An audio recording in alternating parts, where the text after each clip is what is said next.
అందరికీ నమస్కారం. నా పేరు చూకుల దుర్గాప్రసాద్ శాస్త్రి, బాపట్ల జిల్లా బాపట్ల. ఈ రోజున ఒక ప్రధాన అంశంతో మాట్లాడుతూ ఈరోజు మీ ముందుకు వస్తున్నాను.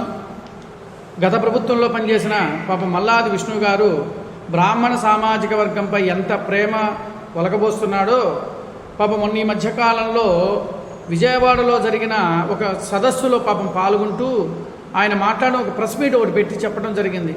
దానికి సంబంధించిన కాగితం ఇదిగో చూడండి. దానికి సంబంధించిందనమాట. దీంట్లో ఏమి ప్రధానంగా మాట్లాడాడో ఒకసారి దీని మీద విశ్లేషణ చేద్దాము. ఆ యొక్క పెట్టిన ఈ యొక్క పేపర్ కటింగ్ కూడా నేను దీంట్లో మెన్షన్ చేయడం జరుగుతుంది. ఆ తర్వాత మనం దాని మీద విశ్లేషణకు వెళదాము.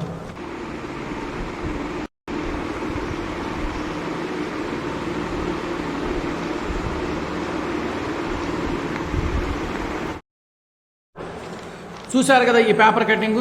దీంట్లో ప్రధానంగా ఆయన మాట్లాడిన అంశాల గురించి మనం మాట్లాడదాము.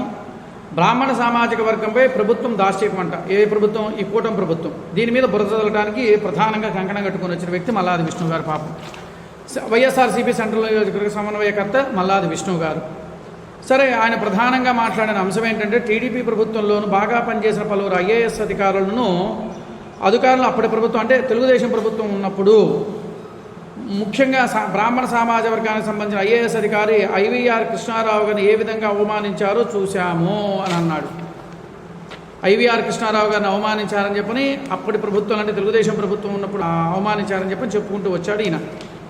సరే, మరి మీ ప్రభుత్వంలో మీకు గుర్తుందో లేదో అని చెప్తాను, గుర్తుపెట్టుకోండి. మీ ప్రభుత్వంలో ఐఏఎస్ ఆఫీసరు అయినటువంటి మన ఎల్వి సుబ్రహ్మణ్యం గారు ఉన్నారో మీకు గుర్తుంది కదా. ఆయన ఒకానొక సందర్భంలో తిరుమల తిరుపతి దేవస్థానంలో అన్యమతస్థులు ఉన్నారు.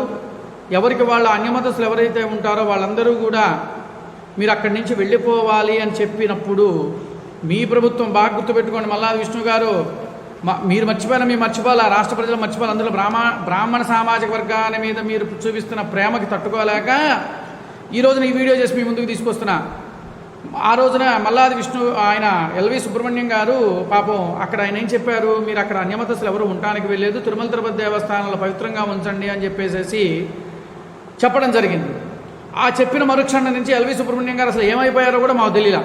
అంటే ఆయన ఆ శాఖ నుంచి మార్చేశారు, వెంటనే సిఎస్ పదవి నుంచి మార్చేసేశారు. ఆయన అసలు మాకు ఆ తర్వాత ఆయన ఎక్కడున్నారో ఏంటో కూడా మాకు తెలియలా.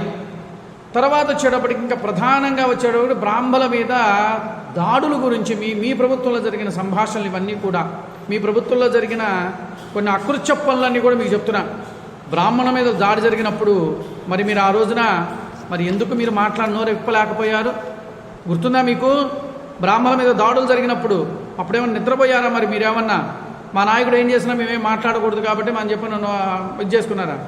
ఇంకా ఇప్పుడు చెప్తున్నా వినండి. ఈ ఎన్డీఏ ప్రభుత్వం వచ్చిన తర్వాత దేవాలయాల మీద కానీ బ్రాహ్మణుల మీద కానీ చాలా విలువ గౌరవం పెరిగింది. మీ ప్రభుత్వంలో ఉన్నప్పుడు ఒక బ్రాహ్మణుడంటే విలువ లేదు, దేవాలయాలంటే అస్సలు విలువ లేకుండా దేవాలయాలను ఏ విధంగా హీనస్థితికి తీసుకొచ్చారో రాష్ట్ర ప్రజలందరికీ కూడా తెలుసు. ఈ రోజున దేవాలయాల్ని ఎంత హీనస్థితికి తీసుకొచ్చారో మీ ప్రభుత్వంలో మా అందరికీ తెలుసు. ఏ విధంగా ఇబ్బందులు పెట్టారో అర్చకులను కానీ పురోహితులను కానీ లేదా ఇంకా సంబంధించిన అవన్నీ ఎన్ని చేశారో ఒక అర్చకుడిగా నాకు బాగా తెలుసండి. ఇప్పుడు మీరు వచ్చేసేసేదో చెప్పాల్సిన అవసరం లేదు. ఇంకోటి ప్రధాన అంశం ఏంటంటే శారదాపీఠంపై ఎందుకు కక్ష? ఇదే శారదాపీఠం విశాఖపట్నం జిల్లా భీమినిపట్నం మండలం కొత్తవలస శారదాపీఠం గత వైఎస్ఆర్ ప్రభుత్వం సర్కారు కేటాయించిన 15 ఎకరాల భూమిని కూటమి ప్రభుత్వం వచ్చాక రెవెన్యూ అధికారులు స్వాధీనం చేసుకున్నారు అని పేర్కొన్నారు. మీరు చెప్తున్న మాట ఇది. ఆయన ఒక పీఠము అనంటే ఏ రాజకీయానికి సంబంధించింది కాకూడదు. ఏ పీఠాధిపతులైనా మఠాధిపతులైనా ఎవరైనా సరే ఏ ప్రభుత్వానికి అనుకూలంగా అంటే అనుకూలం అంటే వాళ్ళకి ఇది కాకూడదు. పీఠాధిపతులు అంటే పీఠాధిపతులు లెక్కనే ఉండాలి. కానీ ఈ యొక్క పీఠాధిపతి ఏం చేశాడు మీకు గుర్తుందా?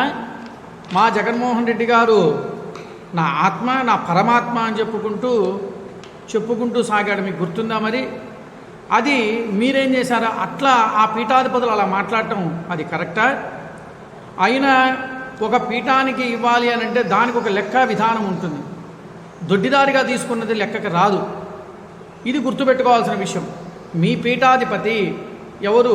విశాఖపట్నం పీఠాధిపతి పాపం ఎవరికి అనుసంధాన సైన్యంలో చేసిందనేది రాష్ట్ర ప్రజలందరికీ కూడా తెలుసు. ఇవాళేదో వచ్చేసేసి పీఠాదుల మీద దీని మీద ఏ పీఠాధిపతులకు ఇచ్చినా కూడా ఏ ప్రభుత్వం తీసుకోవాలా. ఇది కేవలం ఏం చేసింది, వాళ్ళు మానవ శ్రేయస్సు కోసం చేస్తున్నారు కొంత పీఠాధిపతులు. కానీ ఈ పీఠాధిపతి మాత్రం పాపం వైఎస్ఆర్ కాంగ్రెస్ ప్రభుత్వానికి చేసింది.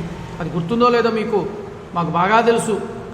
ఆ రోజు ఆయన పబ్లిక్గా చెప్పాడు. ఏమని చెప్పాడు?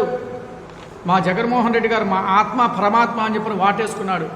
ఏ పీఠాధిపతులు కూడా ఎవరు వచ్చినా సరే, ఏ రాష్ట్ర ముఖ్యమంత్రి వచ్చినా ఎవరు వచ్చినా కూడా వాళ్ళని వాటేసుకోవటాలు కౌగిలించుకోవటాలు చెయ్యరు. అది కూడా తెలియని ఆ పీఠాధిపతికి 15 ఎకరాలు కేటాయించారు ఆ పీఠానికి.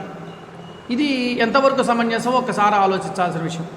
అది పీఠానికి సంబంధించిన ఆయన వ్యక్తిగతంగా ఆయన ఇచ్చుకున్నాడో మరి ఏం చేశాడో మరి మొత్తానికి తెలియదు. అది ఇప్పుడు వచ్చిన ఉమ్మడి ప్రభుత్వం తీసేసుకుంది. దానివల్ల ఎవరు తప్పు పట్టాల్సిన అవసరం లేదు. తర్వాత ఇంకోటి ప్రధానంగా వచ్చే టీటీడీ అధికారులు మఠానికి నోటీసులు జారీ చేయడం వల్ల భక్తులు మండిపడ్డారు. ఏ భక్తులు మండిపడ్డారండి? ఏ భక్తులు మండిపడ్డారో మాకు తెలియలా. మరి సామాజిక మాధ్యమాల్లో రావాలిగా, రాలేదు. అంటే ఇవన్నీ కూడా ఏంటంటే ఇవన్నీ అడ్డం పెట్టుకొని మరలా బ్రాహ్మణులకి నేను బ్రాహ్మణుని మళ్ళీ ముందుకు వచ్చాను కనుక నన్ను మీరు సేవ్ చేయాలి, మీరు నాకు మద్దతు పలకాలి అని చెప్పి. ఏమంటే ఇంకో విషయం తెలుసా మీకు? ఈ బ్రాహ్మణులు కొంతమంది మా వాళ్ళు వైసీపీకి కొమ్ముగా ఇప్పటికీ కూడా 5 సంఘాలను అడ్డం పెట్టుకుంటూ సంఘ నాయకులు వంటి చెప్పుకుంటూ సంఘాలను అడ్డం పెట్టుకొని వాళ్ళు వైఎస్ఆర్సీపీకి మద్దతు ఇప్పటికీ కూడా పలుకుతూ ఉన్నారు.